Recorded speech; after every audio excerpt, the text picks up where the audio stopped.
So Windows 8 allows you to have a dual monitor with a single monitor. So you physically have one monitor, but yet you can have two monitors viewing up on your screen. That's pretty exciting. So let's go ahead and do this example with two things. We're going to use Skype as our example. And so we're going to start, and here we're just in Skype test call area, right? And we can dial and everything's good. But now we want to be able to see multiple screens. So what we're going to do, let's say we're on a call with Skype. Let's go ahead and dial out Skype here. It'll get a little noisy here. And so we're calling this person. We're going to just try this again. Go up to the top with your finger or your mouse, grab hold of it, and just gently move it over to the side until you see that black line appear. Then you drop it. Now notice here that this is inside of the Skype window. So okay, so let's go ahead and hang up that call because it'll be distracting. So now let's go back to our Windows environment. So here we're back at our Windows 8. Let's say we want to open up Internet Explorer. Now Internet Explorer comes up to whatever you want it to come up to.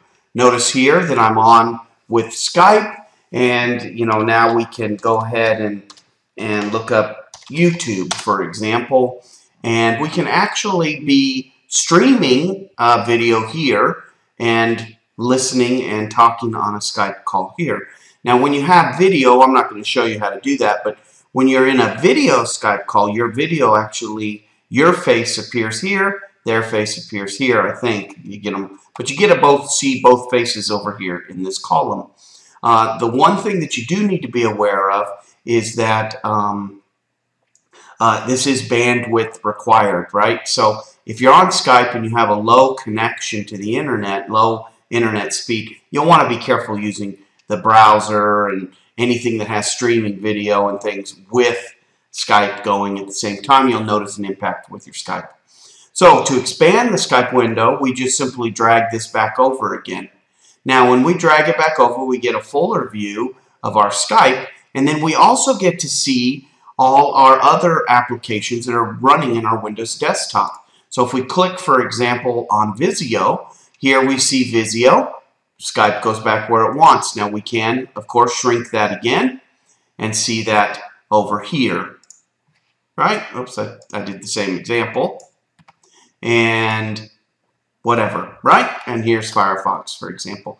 Now we can also go back to our Windows screen and run a Windows 8 application here inside of Windows 8. So, so now we have Windows 8 going and we have Skype. And again, we can switch. And remember, if it's a Windows 8 app, it just goes inside this small area. So that's about it for using split screen. To get rid of split screen, oh, by the way, you can also double click on the black line if you want, if you're using a mouse. To get rid of it, we just simply drag it back over to the side, and we're back to our full screen again. Have a great day.